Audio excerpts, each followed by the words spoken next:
હવે નજર કરીએ રાજકોટ પર તો રાજકોટ સહિત રાજ્યભરમાં ડમી સ્કૂલનું દૂષણ દિન પ્રતિદિન વધી રહ્યું છે।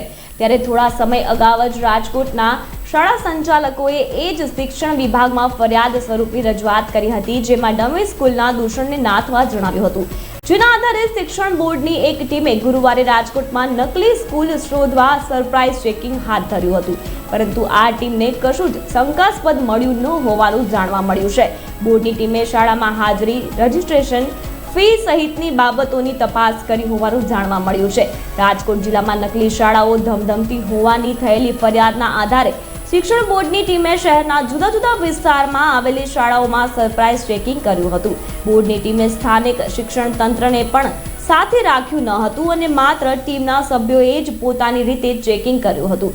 જિલ્લામાં થોડા સમય પહેલા જ માલિયાસણ પાસે ગૌરી ઇંગ્લિશ મીડિયમ સ્કૂલ નામની નકલી શાળા પકડાઈ હતી। આ પ્રકારની હજુ અનેક ડમી શાળાઓ ધમધમતી હોવાની શિક્ષણ વિભાગને કરાયેલી ફરિયાદના આધારે બોર્ડની ટીમે રાજકોટમાં ધામા નાખ્યા હતા, જોકે તેમને કશું જ શંકાસ્પદ ન મળ્યું હોવાનું જાણવા મળ્યું છે।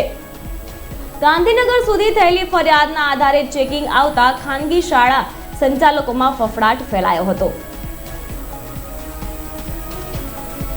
શિક્ષણ વિભાગ ગુજરાતનું ખૂબ જ સારું કામ કરે છે અને અમને ધ્યાનમાં આવ્યું છે કે હમણાં જ રાજકોટની ઘણી સ્કૂલોમાં એનું ચેકિંગ થયું। અગાઉ પણ CBSEનું પણ ચેકિંગ થયું હતું। સ્વનિર્ભર શાળા સંચાલક મંડળ દ્વારા અવારનવાર શિક્ષણ તંત્રને ડમી સ્કૂલના દૂષણ વિશે માહિતગાર કરવામાં આવે છે અને પગલાં લેવા માટે અપીલ કરવામાં આવે છે। ત્યારે ડમી સ્કૂલના અનુસંધાને જે ચેકિંગ કરવામાં આવેલું છે એ આવકાર્ય છે, પરંતુ મને એવું લાગે છે કે સમય છે એ વખતે અયોગ્ય છે, કેમ કે અત્યારે એપ્રિલ મહિનો છે, ધોરણ 10 અને 12ની પરીક્ષાઓ પૂર્ણ થઈ ગઈ છે।